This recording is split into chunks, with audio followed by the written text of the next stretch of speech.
ఈ జగమంతా రామమయం. జై శ్రీరామ్.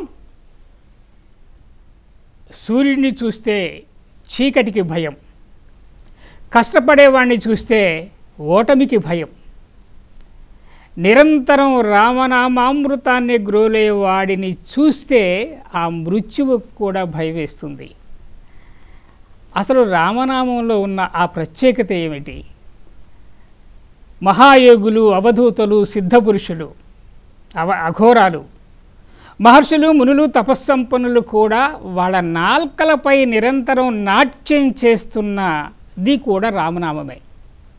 అలాంటి మహిమాన్వితమైన రామనామం ఎంత గొప్పదో, రామాలయం అయోధ్యలో నిర్మింపబడుతున్న ఆలయం కూడా అంత గొప్పగా మనం ఇప్పుడు ప్రజల్లోకి అంతా ఒక చర్చనీయాంశంగా మారింది. అది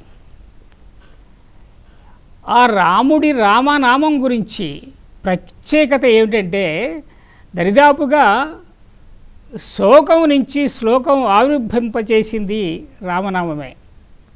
భక్త శబరికి ముక్తినిచ్చింది రామనామమే. జన్మను చరితార్థం చేయగలిగినది కూడా ఆ రామనామమే. అలాంటి రామనామం ప్రత్యేకత ఏమిటి?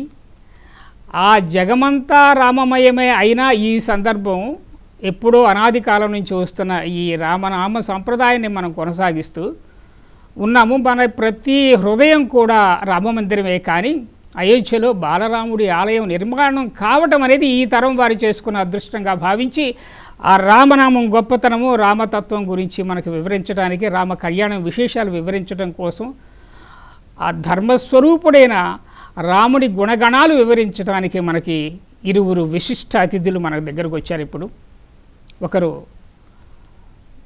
ఆర్ఎస్ఎస్ గోసేవ ప్రచార రాష్ట్ర కమిటీ సభ్యులైన పి మదన్ గుప్తా గారు వచ్చారు. నమస్కారం అండి. నమస్కారం అండి. అలాగే ప్రముఖ కవయిత్రి, ఈ సీతారాముల మీద ఈ మధ్య 3 గ్రంథాలు కూడా వారు రాశారు.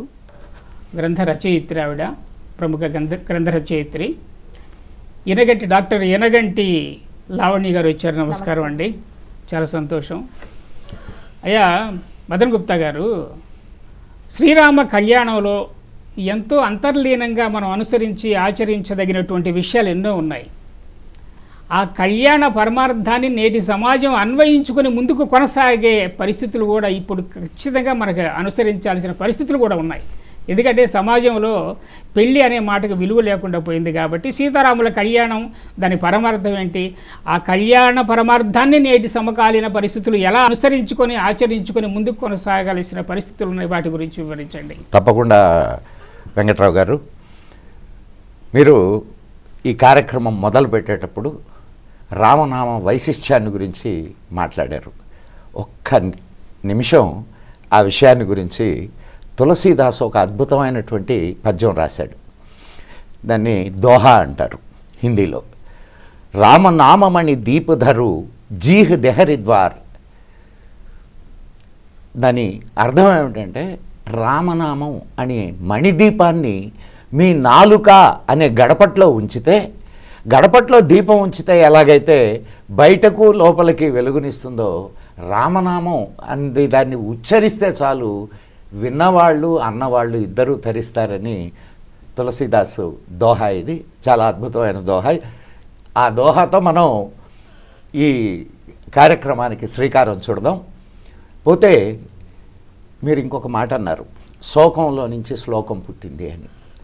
అసలు రామాయణ పరమార్థమే సంసారాలు ఎలా ఉండాలి, మనిషి ఎలా నడవాలి, జీవితాన్ని ఎలా జీవించాలి, ఉత్తమమైనటువంటి మానవుడిగా ఎలా మారాలి అనేదే రామాయణం చెప్పే సారాంశం.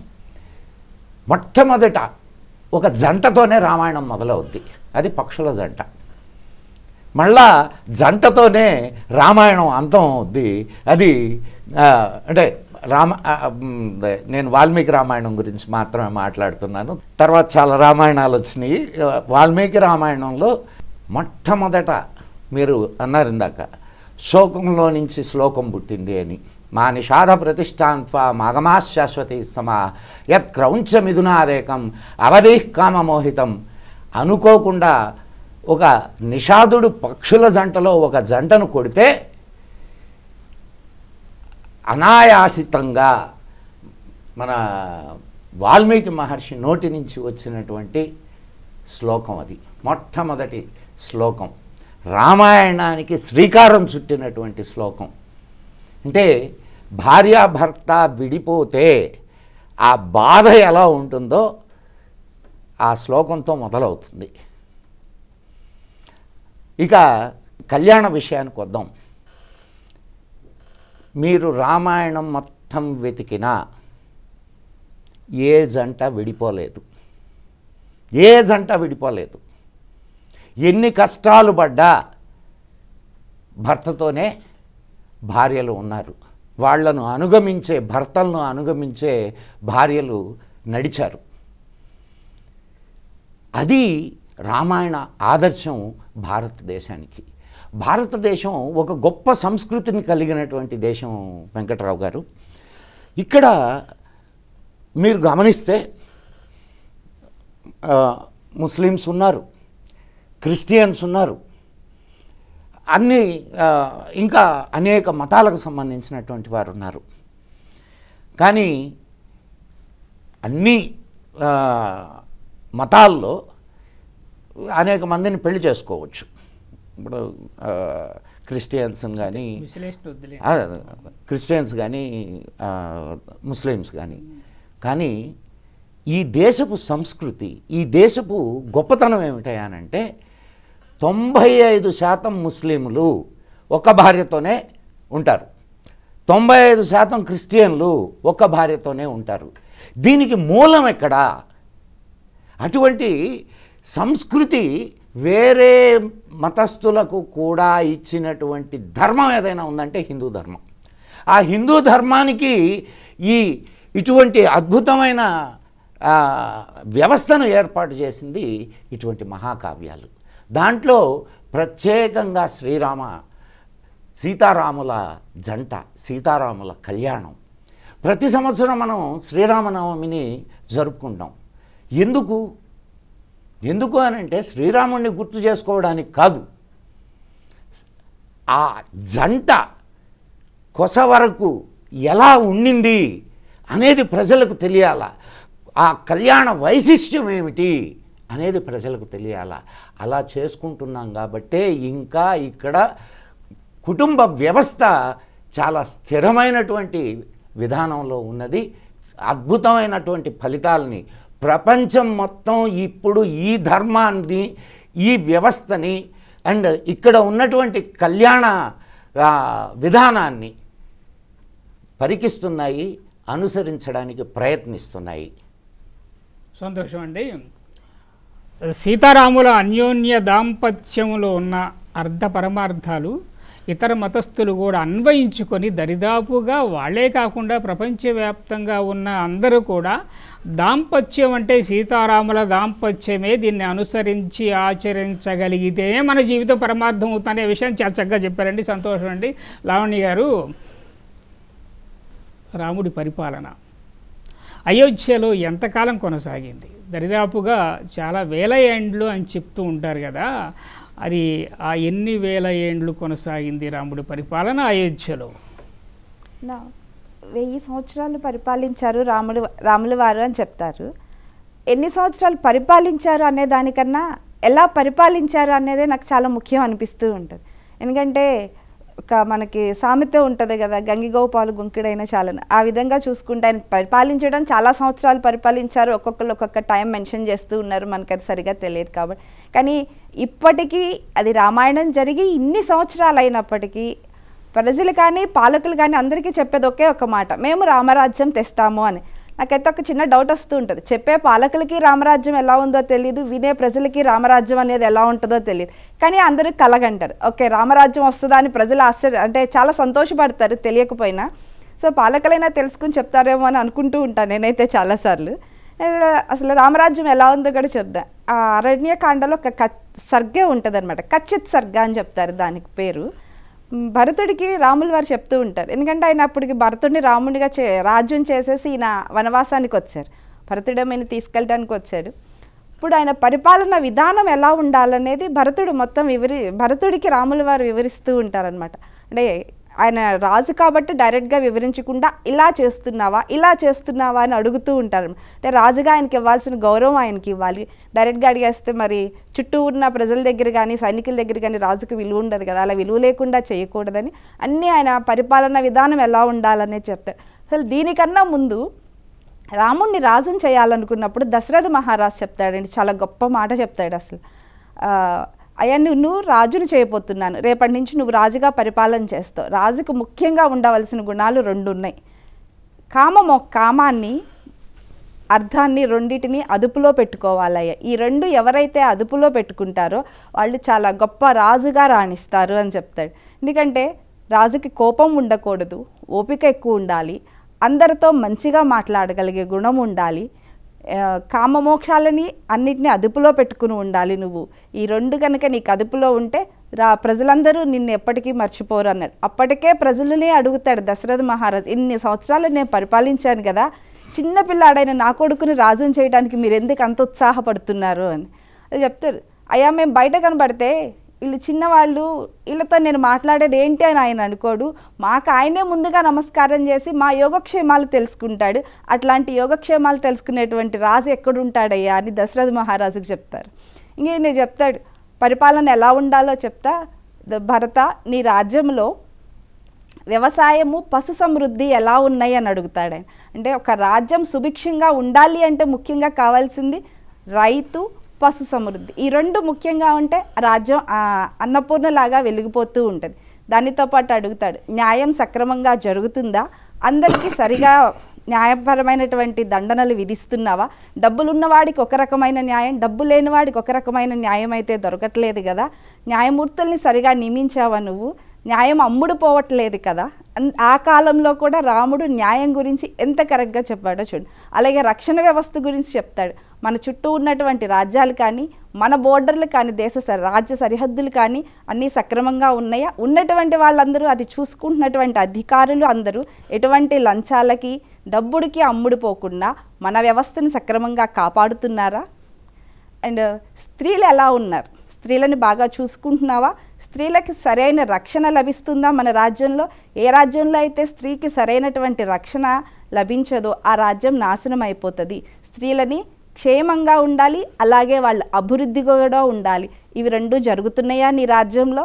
అలాగే వ్యాపారాభివృద్ధి ఎలా ఉంది అంటే మనం ఈరోజు చెప్పుకుంటూ ఉంటాం, ఒక రాష్ట్రం అభివృద్ధి చెందాలంటే వ్యాపారాలు కంపెనీలు వస్తున్నాయి. ఆ కాలంలో కూడా మన రాజ్యాలు సుభిక్షంగా ఉండాలి అంటే వ్యవసాయం, వ్యాపారం ఇవి 2 సక్రమంగా సరైన దారుల్లో నడుస్తూ ఉంటేనే ఒక రాజ్యం కూడా అభివృద్ధి చెందుతుందని రాముడు ఆ రోజే మనకి చెప్పాడు.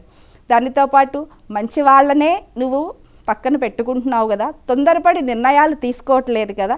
ఒకవేళ మంచి నిర్ణయం అనుకున్నావు అనుకో, అది తీసుకుని ఆ నిర్ణయం తీసుకుని అధికారులకు చెప్పి వదిలేయటం కాదు, ఆ నిర్ణయం అమలు అవుతుందా లేదా, సక్రమంగా అమలు అవుతుందా లేదా చూస్తున్నావా.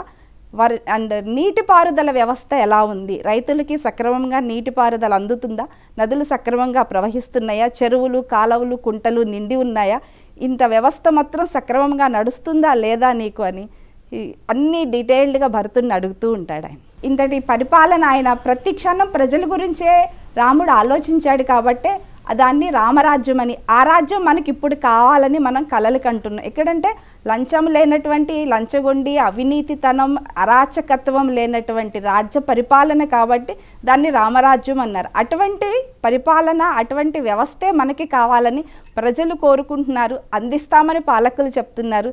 చూద్దాం, మనము కూడా ఈ అయోధ్య రామమందిర నిర్మాణం సందర్భంగా రాముడు కొలువై ఉండడం వల్ల ఈ పాలకులైనా ఇకనైనా రాముడిని దృష్టిలో పెట్టుకుని వాళ్ళు అంటున్నటువంటి రామరాజ్యం మనకు వస్తుందేమో అని మనం కూడా ఆశిద్దాం. సంతోషం అండి, బాగా చెప్పారు. గోరంత దీపం కొండంత వెలుగు అన్నారు. రాముడి చిన్న వయసు అయినా కూడా ప్రజలంతా కూడా రాముడే రాజు కావాలి, రామరాజ్య పరిపాలన కావాలని చెప్పని ఆశించారని చెప్పనే విషయాన్ని చాలా చక్కగా చెప్పారు. పైగా రాముడు అనేవాడు, రాజు అనేవాడు కామక్రోధ లోభమోహ మదమోత్సర్యాలకు అతీతంగా అంటే సమస్థితిలో ఉండి కొనసాగలిగే ఒక గుణాలు ఈయనలో ఉన్నాయి కాబట్టి ప్రజలందరూ కూడా రాముడిని రాజుగా కావాలని చెప్పని కోరుకున్నారన్న విషయాన్ని చాలా చక్కగా చెప్పారండి. మదన్ గుప్తా గారు, మూడు ముళ్ళ ముచ్చట, మూన్నాళ్ల ముచ్చట కాకుండా ఈనాటి కాలమాన పరిస్థితుల్లో అలా జరగకుండా రామరాజ్యంలో వివాహాలు ఎలా జరిగాయి, రాముడి దాంపత్యాన్ని రామ కళ్యాణాన్ని ఆదర్శంగా తీసుకొని ఆనాటి వివాహాలు రాముడిని ఆదర్శంగా తీసుకొని రామ పరిపాలనతో మమేకమై ముందుకు ఎలా కొనసాగేవి ఆనాటి వివాహ వ్యవస్థ? నా దశరథుల వారు మండపం బయట నిలబడి ఉంటారు. నిలబడి ఉంటే పురోహితుడు వశిష్ఠుల వారు వచ్చి, అయ్యా జనక మహారాజు దగ్గరికి దశరథుల వారు వచ్చారు, మీరు వారిని లోపలికి ఆహ్వానించండి అని. అంటే పెళ్లి కొడుకు తండ్రి కదా, లోపలికి ఆహ్వానించండి అంటే జనకుడు ఒక మాట అంటాడు. ఎంత అద్భుతమైన మాట అంటే, ఇంకా ఆయన మీరు మేము అని ఆలోచిస్తున్నాడా? ఈ వివాహ నిశ్చయంతోనే రెండు రాజ్యాలు ఒకటి అయిపోయినాయి. ఆయన ఈ మా జనకపురి వాడే, జనకపురి ఆయనదే, ఆయన్ని ప్రత్యేకంగా ఆహ్వానించాలా అంటాడు. అంటే ఇక్కడ మనకు తెలిసేటటువంటి విషయం ఏమిటంటే, వివాహం అనేది ఇద్దరి మధ్య జరిగేటటువంటి విషయం కాదు. రెండు కుటుంబాలు, రెండు వంశాలు కలిసి కలకాలం నడవాలి అని మనకు, అంటే ఆ కలవడం కూడా ఎలా, మీరు మేము వేరు కాదు, ఒకటేగా మనసులు పంచుకుంటూ ఆనందాలు కష్టాలు పంచుకుంటూ ముందుకు నడవాలి అని మనకు ఈ చిన్న ఉదాహరణ మనకు చెప్తుంది. ఒకటి. ఇంకొకటి, ఆయన కన్యాదానం చేస్తూ ఏం చెప్తాడు? సీతను నీకు ఇస్తున్నానయ్యా, ఎట్లా అంటే ఛాయాదేవి సూర్యుణ్ణి ఎలాగైతే అనుగమిస్తుందో అలా నిన్ను అనుగమిస్తుంది నా కూతురు అని. అది తర్వాత కాలంలో నిజమైందా లేదా?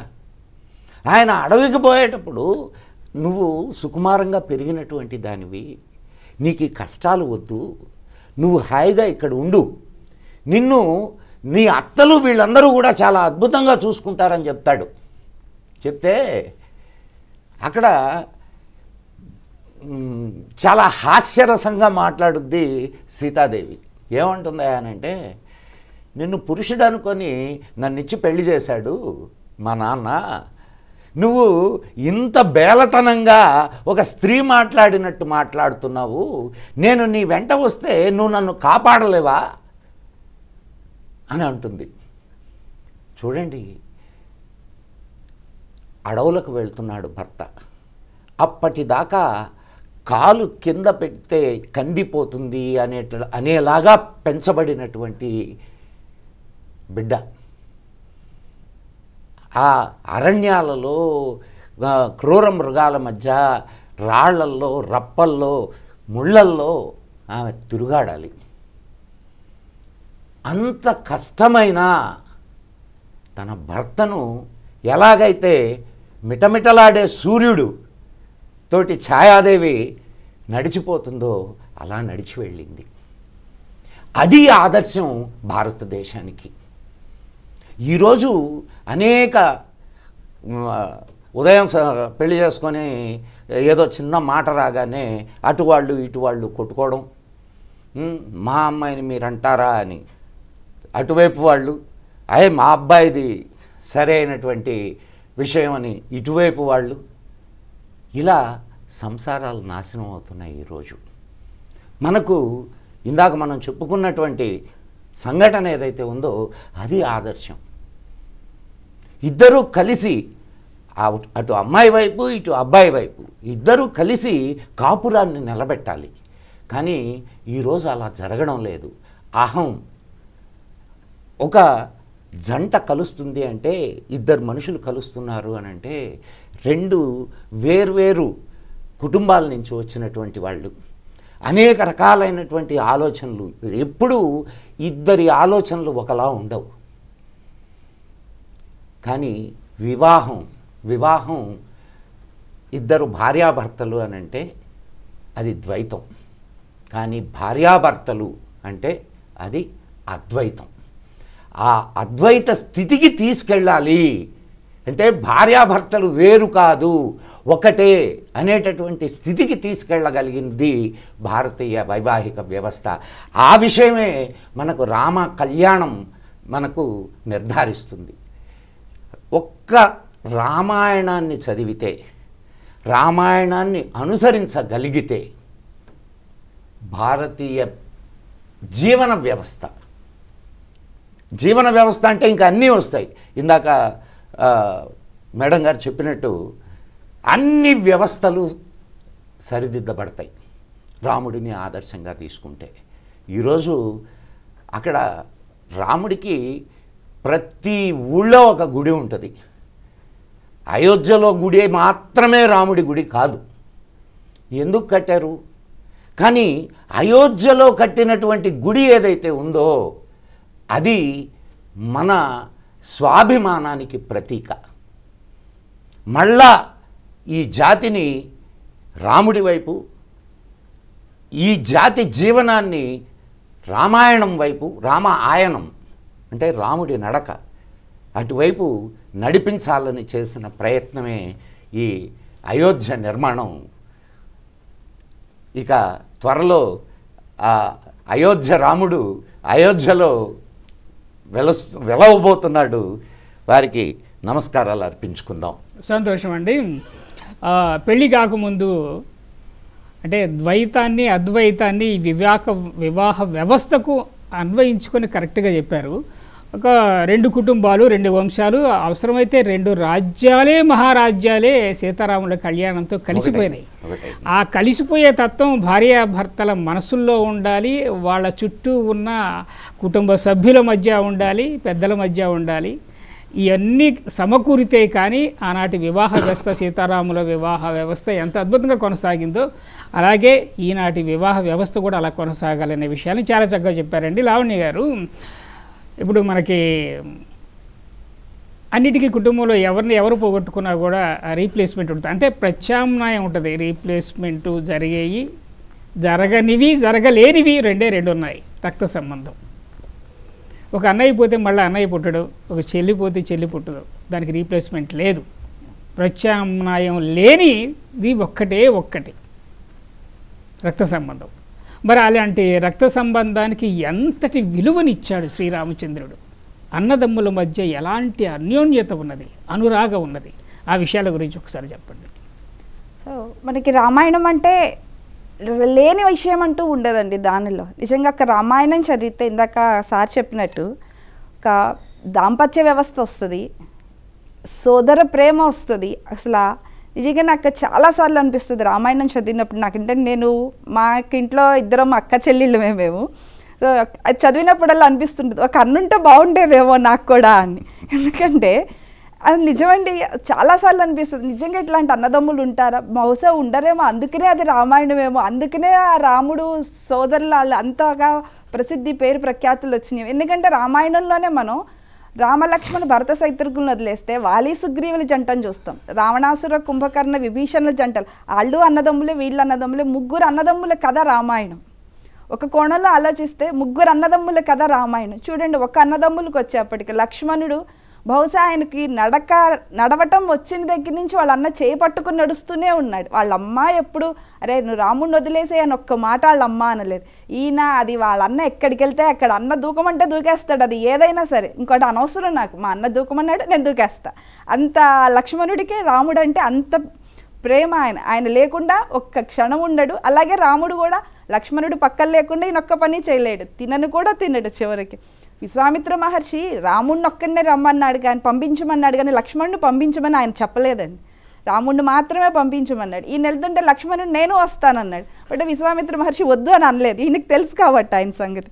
ఇద్దరిని తీసుకుని వెళ్ళాడు. అక్కడ కూడా విశ్వామిత్ర మహర్షి అస్త్రశస్త్రాలన్నీ రాముడికి ఒక్కడికే ఇచ్చాడు. పక్కన లక్ష్మణుడు ఉన్నాడు, తమ్ముడు కదా, ఆయనకు కూడా కొన్ని ఇద్దామని ఆయన అనుకోలేదు. కేవలం రాముడికి ఒక్కడికే బోధించాడు, రాముడికి ఒక్కడికే చెప్పాడు. లక్ష్మణుడు ఈయనతో నేను కూడా వచ్చాను కదా, నాకు చెప్పొచ్చు కదా అని ఏమాత్రం ఆయన కించిత్ కూడా అసలు ఆయన బాధపడలేదండి.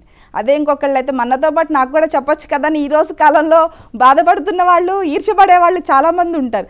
ఆయనకు అసలు కొంచెం కూడా లేదు. అంటే మా అన్నకి ఆ గురువు ఇస్తున్నటువంటి అస్త్రశస్త్రాలను చూసి ఈయన పొంగిపోయాడు. మా అన్నకి ఎంత మంచి అవకాశం వచ్చింది, ఎంత జ్ఞానం పొందుతున్నాడు మా అన్న, నాకు లేదే అన్న బాధ కూడా ఆయనకు లేదు. మా అన్నకుంటే నాకు ఉన్నట్టే, మా అన్నకు వస్తే నాకు వచ్చినట్లే, అంత సంతోషపడ్డు. ఏమాత్రం కించిత్ ఈర్ష్య, అసూయ, ద్వేషం లేకుండా అన్నకు వస్తే చాలని సంతోషపడినటువంటి మహానుభావుడు లక్ష్మణుడు. ఈయన రాముడు చాలాసార్లు అంటాడు, 2 సార్లు యుద్ధంలో ఇద్దరు మూర్చిపోతారు, ఒకసారి లక్ష్మణుడు ఒక్కడే మూర్చిపోతాడు. ఆ సమయంలో రాముడు బాధపడతాడని నిజంగా అది చదువుతుంటే మనకి కూడా కళ్ళమ్మంట నీళ్ళు వస్తాయి. సుగ్రీవుడితో వానరసేన అందరితో చెప్తాడు, సీత లాంటి భార్య నాకు ప్రపంచం మొత్తం ఎతికితే ఎక్కడో ఒక చాట ఒక్క అమ్మాయినో దొరకచ్చు, కానీ లక్ష్మణుడు లాంటి తమ్ముడు నాకు ఇంకెక్కడా దొరకడు. చిన్నతనం నుంచి నాతోనే ఉన్నాడు, నాతో పాటు అడవులకు వచ్చాడు. వనవాసానికి ఆయనకి వెళ్ళవలసిన అవసరమే లేదు. ఆయన రమ్మనమని వెళ్ళమని దశరథుడు చెప్పలేదు, కైకా చెప్పలేదు, రాముడే అనలేదు అసలు రమ్మనమని. నువ్వు వద్దన్నా నేను నీతోనే వస్తానని సీతమ్మ ఎలా గొడవ చేసి రాముడితో వనవాసానికి బయలుదేరిందో, లక్ష్మణుడు అలాగే గొడవ చేసి ఆయనతో వనవాసానికి బయలుదేరాడు. పోనీ వెళ్ళి అక్కడ ఆయన ఏమైనా సుఖపడ్డా అంటే అది లేదు. అన్నకి అనుక్షణం అన్నావదుల్ని కంటికి రెప్పలా కాపాడుకుంటూ ఉన్నాడు, సేవ చేస్తూనే ఉన్నాడు. రావణాసురుడు సీతమ్మని తీసుకెళ్ళిపోతే అన్న విలిపిస్తుంటే ఆ అన్నని జాగ్రత్తగా చూసుకుంటూ అన్నకి మధ్య మధ్యలో జ్ఞానబోధ చేస్తూ, అన్న ఏంటి నువ్వేనా ఇలా అయిపోతుంది, నువ్వు ఎలా ఉండాల్సిన వాడివి ఎలా ఉన్నావంట మానసిక స్థైర్యాన్ని నిలుపుతూ అన్ని విధాల అన్నకి చేదోడు వాదాడుగా ఉంది. ఇటువంటి తమ్ముడు నాకు ఇంకెక్కడా దొరకడు అని ఎంత విలిపించాడు. అసలు నా తమ్ముడు లేదే నాకు లేదు, నా తమ్ముడు లేకపోతే నేను జీవించే ఉండలేనని బాధపడినటువంటి వాడు. ఎంత లక్ష్మణుని ప్రేమించాడో అంతే, ఇంకొక రకంగా చెప్పాలంటే అంతకంటే కించిత్ ఎక్కువ భరతుడు అంటే ఇష్టం. లక్ష్మణుడు ఎప్పుడు వెంటే ఉంటాడు, కానీ భరతుడు ఆయన హృదయంలోనే ఉన్నాడు. భరతుడికి కూడా రాముడు అంటే ఇష్టం కూడా కాదండి, అది భక్తి అంతే ఆయనకి. రాముడు అంటే భక్తి ఆయనకి. అన్న మీద అంత భక్తి భావన ఉన్నటువంటి వాళ్ళు మనం ఎక్కడ కనిపించలేము. తాతగారింటి దగ్గర నుంచి రాగానే కైక దగ్గరికి వెళ్ళి ఆయన అడిగేటువంటి మొట్టమొదటి మాట, నాన్నగారు అన్న ఎలా ఉన్నారు. ఆమె నాన్నగారి సంగతి చెప్పకపోయినా మా అన్నేడి ఇదంతా ఈ అలంకారాలంతా చూస్తే మా అన్నకి పట్టాభిషేకం కోసమే రెడీ చేసినట్టున్నారు కదా, మా అన్న ఎక్కడున్నాడు, నేను వెళ్ళి ముందుగా మా అన్నని కలవాలి, మా అన్న కాళ్ళకి నమస్కారం చేయాలి అని ఎంతో సంతోషపడిపోతూ ఉంటాడు. ఎప్పుడైతే కైక జరిగిన విషయం అంతా చెప్పుద్దో, ఇంకొకళ్ళు అయితే ఆ విషయం చెప్పంగానే నా ప్రమేయం లేకుండా నేను అడగకుండా నాకు రాజ్యం వచ్చిందా అని ఎగిరి గంతేసేవాళ్ళేవో. కానీ అక్కడ ఉంది భరతుడు కదండి, వాళ్ళమ్మని ఎలా చూస్తాడంటే అసలు ఒక పురుగు కంటే చాలా హీనంగా చూస్తాడండి. అమ్మ అన్న గౌరవం అసలు ఆ సమయంలో ఆయనకి ఈమె నా కన్న తల్లి అన్న విషయం కూడా మర్చిపోయాడు. అమ్మని అంటే అన్న కోసం అమ్మనే ద్వేషించాడు. నువ్వు నాకు అక్కర్లేదన్నాడు, నువ్వు చేసిన తప్పుకి నువ్వు నరకంలో పడిపోతావని వాళ్ళ అమ్మనే దూషించి అది కూడా అంటాడు, నేను దూషించానన్న విషయం రాముడికి తెలిస్తే మళ్ళీ నాతో మాట్లాడాడేమో, నేను నిన్ను దూషించడం కూడా మానేస్తున్నాను, అసలు నిన్నే నేను వెలివేస్తున్నాను, నువ్వు ఇలాంటి కన్న తల్లి నాకు వద్దు అని చెప్పి తల్లిని వదిలేసుకున్నాడు అన్న కోసం. అట్లా వదిలేసుకునే వాళ్ళు జనరల్గా ఉండరేమో అన్న కోసం. ఇంకా సైన్యాన్ని మొత్తాన్ని తీసుకుని అన్న కోసం వెళ్తూ ఉంటే దారిలో అందరూ పరీక్షించేవాళ్ళు ఈయన అన్న కోసం వెళ్తున్నాడా, అన్నని చంపడానికి వెళ్తున్నాడా అని. ఆ దగ్గరికి వెళ్ళగానే లక్ష్మణుడి చెట్టు మీద చూసి భరతుడు వస్తున్నాడు సైన్యాన్ని తీసుకుని, ఈయన యుద్ధం చేయడానికి సిద్ధమైపోతాడు. వెంటనే రాముడు అంటాడు, ఏం చేస్తున్నావు, ఏం చేయబోతున్నావు నువ్వంటే, భరతుడు మనల్ని సంహరించడానికి వస్తున్నాడంటే నువ్వు చాలా పొరపాటు పడుతున్నావు, భరతుడు ఎప్పుడు అటువంటి పని చేయడు. అసలు ఆ విషయం జరిగినప్పుడు ఏం జరిగిందో కూడా భరతుడికి తెలియదు. అక్కడ లేడు ఆయన లేని సందర్భంలో జరిగిన విషయానికి ఏం జరిగిందో తెలుసుకోవడానికి ఇక్కడికి వస్తున్నాడు. ఇంకొకటి నా ఉద్దేశం ప్రకారం అయితే తెలుసుకోవటమే కాదు, నన్ను ఇక్కడ నుంచి రాజ్యానికి తీసుకెళ్ళడం కోసమే భరతుడు వస్తున్నాడు, కావాలంటే చూడని చెప్తాడు. ఒకవేళ నీకు రాజ్యమే కావాలి అంటే చెప్పు, భరతుడికి చెప్పి నేను నీకు ఇప్పుడు ఇప్పించేస్తాను, నాకు మీ నలుగురికి అక్కర్లేనిది ఏది నాకు అక్కర్లేదు, మీ నలుగురికి సుఖ సంతోషాన్ని ఇవ్వండి ఏది నాకు వద్దు అని చెప్తాడు రాముడు. ఏ అన్న చెప్తాడండి, తన స్వార్థం తను చూసుకుంటున్నటువంటి ఈ రోజుల్లో ఏదైనా కష్టమైన సుఖమైన సంతోషమైన ఏదైనా మన నలుగురం కలిసే పంచుకోవాలి, నలుగురిలో ఒక్కళ్ళు మాత్రమే సంతోషంగా ఉంటాం మిగతా వాళ్ళు బాధపడతామంటే అటువంటి సంతోషమే నాకు వద్దు అంటాడు రాముడు. ఇక భరతుడైతే వచ్చి కాళ్ళు వేళ్ళు పడి బతిమిలాడుతాడు, ఒక పక్క రాజ్యం ఇచ్చి పరిపాలించుకోయా అంటే వదిలేసుకునేటువంటి పిచ్చి మారాసనాలేమో అటువంటి వాళ్ళు ఎవరు ఉండరు. ఈయన మాత్రం నాకు అన్నే కావాలి, నాకు రాజ్యం వద్దు, ఏమీ వద్దు, సంపదలు వద్దు, సిరి సంపదలు వద్దు, రాజ్యము వద్దు, నాకు అన్నే కావాలని అన్న కాళ్ళు వదలకుండా అన్నని ఒప్పించడానికి ప్రయత్నం చేసి చివరికి వల్ల కాక అన్న పాదుకులను తీసుకెళ్ళి అన్న పాదుకులను సింహాసనం మీద పెట్టి రాజ్యాన్ని పరిపాలించినటువంటి గొప్ప సోదరులండి వాళ్ళు. అటువంటి సోదరులు ఉండడం నిజంగా ఇవాళ రోజుల్లో ఆస్తి పంపకాల్లో ₹1,00,000 ఎకరమా తక్కువ వచ్చిందని విడిపోతున్నటువంటి అన్నదమ్ములు ఉన్న ఈ కాలంలో ఇలాంటి అన్నదమ్ములు ఆదర్శంగా తీసుకుంటే కుటుంబ వ్యవస్థ ఒక చుట్టరికం అనేది ఎంత ఇంపార్టెంట్ నెక్స్ట్ జనరేషన్కి తెలియాలంటే ఈ అన్నదమ్ములే మనకి చాలా ఆదర్శం. అమ్మ చాలా బాగా చెప్పారు. సహజంగా కుటుంబంలో మగవాడికి భార్య లేకపోతే భార్య దొరుకుతుంది, భర్త పోతే భర్త దొరుకుతాడు. కానీ ఆనాడు రాముడు చెప్పాడు, రక్త సంబంధానికి సంబంధించిన రీప్లేస్మెంట్ లేదు. కాబట్టి ఆ ప్రమార్థాన్ని గ్రహించి సీతలాంటి మరొక తల్లి ఏమన్నా ఎక్కడన్నా వెతికితే ఈ పృథ్వీ మండలంలో దొరకొచ్చేమో కానీ లక్ష్మణుడు లాంటి తమ్ముడు దొరకటం కష్టం కదా అని ఈనాడు సోదర సంబంధానికి అనుబంధానికి సంబంధించిన విషయాన్ని నిర్ధారణ చేశాడు శ్రీరామచంద్రుడు. దాన్ని ఎంతమంది ఈనాటి సమాజం అనుసరించి ఆచరిస్తున్నారో ఆ భగవంతుడికే తెలియాలి. ఆచరిస్తే వాడు శ్రీరాముడు లక్ష్మణుడు లాంటి యశస్సును పొందుతారు, మనశ్శాంతిని పొందుతారు, అన్నీ పొందుతారు. అలాంటి చక్కటి విషయాన్ని బాగా చెప్పారమ్మా. శ్రీరాముడు, లక్ష్మణుడు, భరత, శత్రుఘ్నుడు ఒకేసారి వారికి వివాహం జరిగింది. సరే, ఈ అయోధ్య నుంచి అంతఃపురం రాణులు వెళ్ళలేదని చెప్పని ఒక వాదన ఉన్నది. ఆ నలుగురు వివాహాలు ఎంత అద్భుతంగా జరిగినాయి. ఎలా ఒక్కసారిగా జరిగిన ఆ 4 వివాహాలు కుదర్చడం, ఈ 4 వివాహాలు ఒక్కసారిగా అక్కడ జరగటంలో పరమార్థం ఏమన్నా ఉందా? మొట్టమొదట అంటే పరమార్థం అని అంటే అక్కడ వ్యక్తుల మధ్య ఆత్మీయత, గౌరవం, ఒకరికొకరు గౌరవించుకునేటటువంటి సంస్కృతి, ఇవన్నీ మనకు జనకుడు, దశరథుడు వీళ్ళిద్దరి మధ్య కనిపిస్తాయి. అంతేకాకుండా వాళ్ళు గురువుల యొక్క అంటే వాళ్ళ సలహాను పాటిస్తూ, అంటే గురువుల ఆజ్ఞ, దాన్ని సలహా అనండి, ఆజ్ఞ అనండి, లేకపోతే సూచన అనండి, ఏదైనా అనండి, దాన్ని వాళ్ళు ఎలా తీసుకున్నారు అనేది కానీ మనం గమనిస్తే గురువు మనల్ని నడిపేటటువంటి, మన జీవితాన్ని సరిదిద్దేటటువంటి ఒక అద్భుతమైనటువంటి వ్యక్తి. ఆ వ్యక్తికి ఎటువంటి విలువనియ్యాలి? శతానీకుడు మన జనకుల వారి ఆస్థాన పురోహితుడు, గురువు. ఈ శతానీకుడు ఎవరయ్యానంటే రామలక్ష్మణుల్ని జనకపురిలోకి తీసుకురాగానే మొట్టమొదట శతానీకుడు విశ్వామిత్రుడిని కలుస్తాడు. విశ్వామిత్రుడు వీళ్ళని పరిచయం చేస్తాడు రామలక్ష్మణుల్ని. శతానీక, ఈ వచ్చినవాడు ఎవరో తెలుసా నీకు? నీ తల్లి శాపం బాపినవాడు.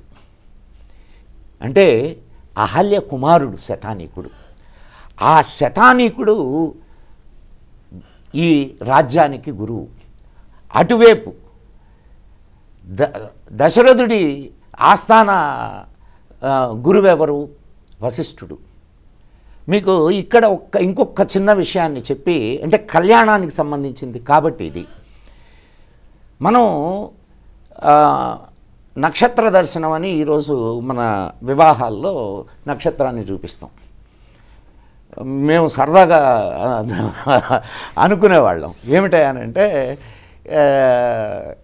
ఒరే పట్టపగలు నక్షత్రాలని చూపిస్తున్నారు, ఎక్కడ కనిపిస్తాయి రా ఇవి అని.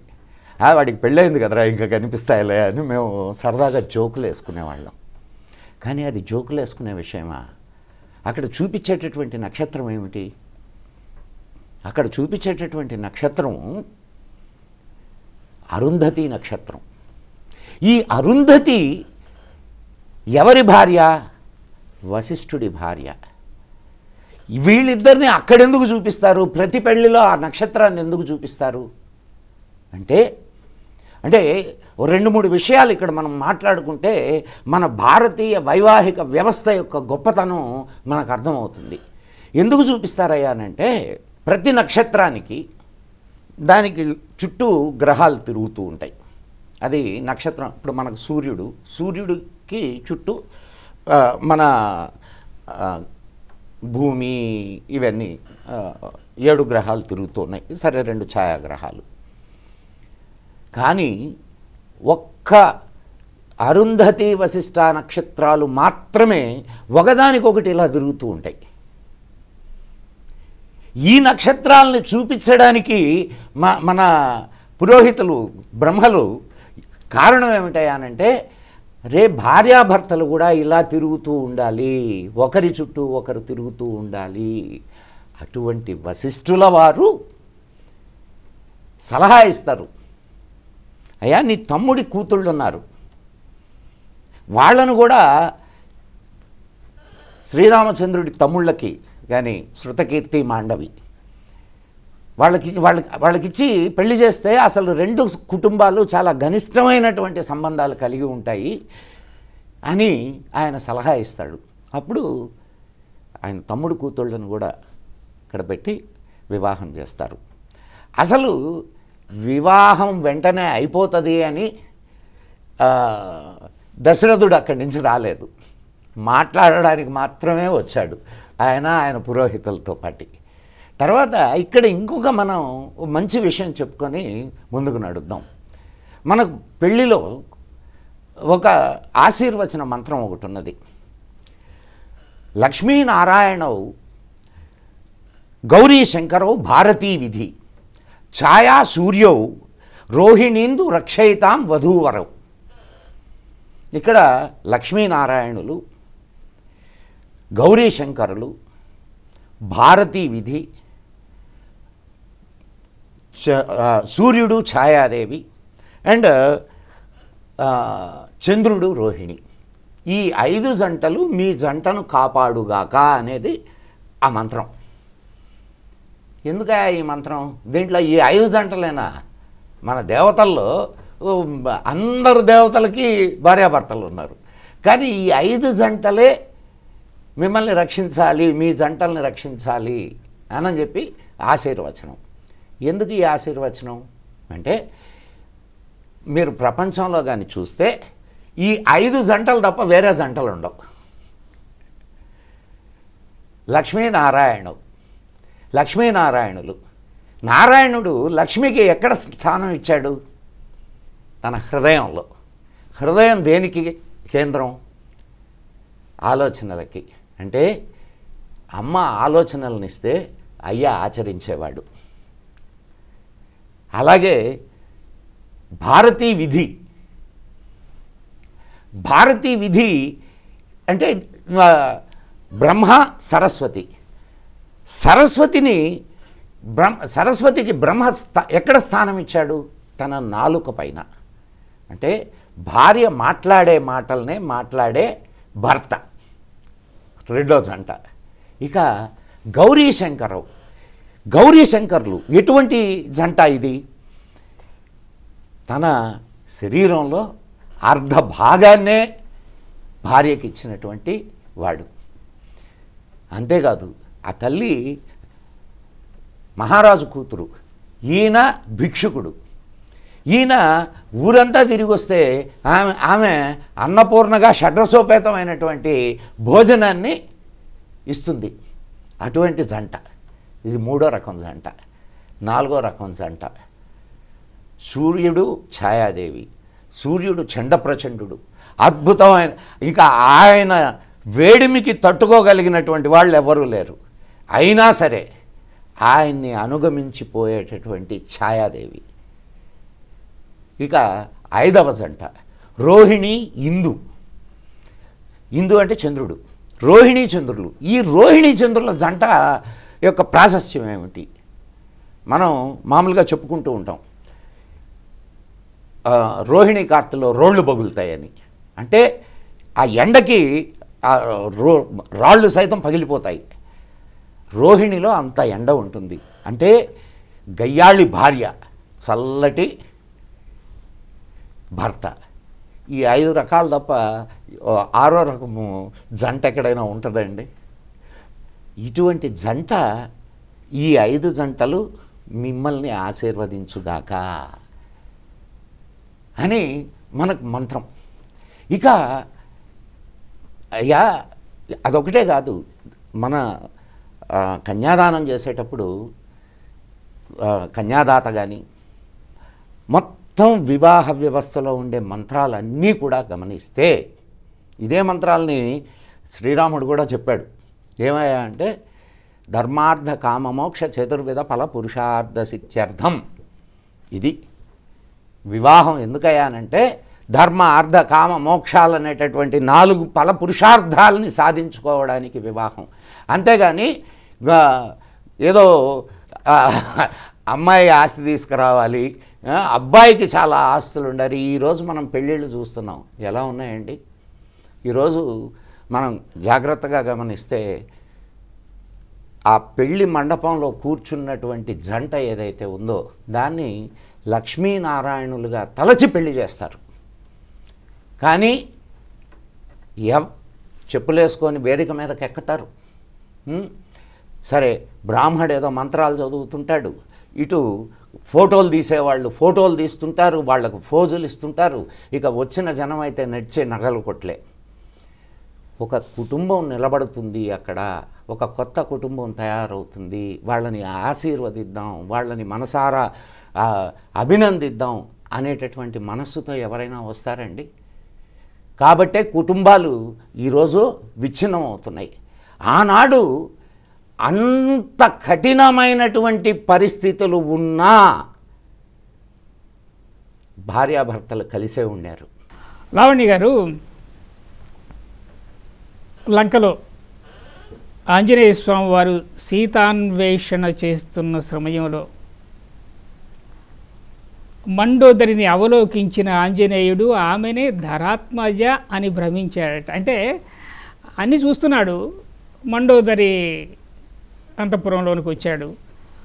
అలాగే రాముడు ఎలాంటి రూపురేఖలు చెప్పాడు, సీత ఎలా ఉంటుంది, ఇలా ఉంటుంది, ఇలా ఉంటుందని ఆయన రూపురేఖలన్నిటి ఆ గుర్తులన్నీ కూడా ఈవిడ మండోదరిలో స్పష్టంగా కనిపిస్తున్నాయి. ఒక్కసారి చెలించిపోయాడు, అమ్మయ్య సీత దొరికింది అని చెప్పి అనుకున్నాడు. కానీ ఆవిడ సర్వాలంకార భూషితే ఒక అంశతూలిక తల్పం మీద విలాసంగా పండుకుంటుందని ఆ తల్లి సీతామాత కాదు ఈవిడ. అని ఇలాంటి ఇంగిత జ్ఞానాన్ని అన్వయించుకొని ఇలాంటి విషమ పరిస్థితులు ఎన్నో ఎదుర్కొని సీతాదేవిని చూడగలిగాడు. ఆ లంకలో ఇలాంటి ఎన్నో భావాలకు లోనైన ఆంజనేయ స్వామి వారి మానసిక స్థితి గురించి ఒకసారి చెప్తారు. ఇందాక నుంచి మనం ప్రతిసారి చెప్పుకుంటున్న విషయం రామాయణంలో లేనిది లేదు అని. అలాగే ఒక మేనేజ్మెంట్ అంటే ఇప్పుడు సైకియాట్రిస్ట్ డాక్టర్స్ దగ్గరికి ఏ చిన్న ప్రాబ్లం వచ్చినా పరిగెడుతూ ఉన్నాం. దానికి ఒక మనస్తత్వ శాస్త్రం గురించి, ఒక మనిషి మనసు నిలకడ అనే దాని గురించి తెలుసుకోవాలంటే హనుమనించే తెలుసుకోవాలి. ఆయన్నే గురువుగా భావించుకోవాలి మనం. అది ఎలా అంటే హనుమ బయలుదేరిన దగ్గర నుంచి పరీక్షలతోనే మొదలవుతుంది ఆయనక లంకా ప్రయాణానికి. అదంతా ఒక ఎత్తు. లంకలో దిగిన దగ్గర నుంచి ఆయన తిరిగి సీతమ్మనంతా ఎతుకుతూ ఉంటాడు, చాలా చిన్న సూక్ష్మ రూపంగా ధరించి. సో జనరల్గా మనిషి అనేవాళ్ళు ఎవరికైనా ఒక చిన్న ఉంటుంది. మనం ఏ వస్తువు గురించి అయితే వెతుకుతుంటామో మన మనసులో బుర్రలో ఆ వస్తువు యొక్క రూపమే మన కళ్ళకి కనబడుతూ ఉంటుంది. అలాగే ఆయన బయలుదేరేటప్పుడు రాముల వారు సీతమ్మ వారు ఎలా ఉంటారో చెప్పారు. ఆయన రావణాసురుడు భవనాలు అంతఃపురం అన్నీ చూశాడు. అన్నీ చూసి అన్నీ వెతుక్కుంటూ వస్తే చివరికి ఈ మండోదరి రావణుడు అందరూ కలిసి పుష్పక విమానంలో ఉంటారు. చాలా పెద్ద విమానం అది, దానిలో చాలా గదులు ఉంటాయి. వీళ్ళందరూ అక్కడ విలాసంగా పడుకుని ఉంటారనమాట. అంటే ఎట్లా అంటే నిజంగా చెప్పాలంటే రావణాసురుడు ఈయన రాజ్యం కానీ అది అన్నీ ఎలా ఉన్నాయంటే ఇవాళ మన కలియుగంలో సమాజం ఎలా ఉందో అలా ఉన్నదనమాట.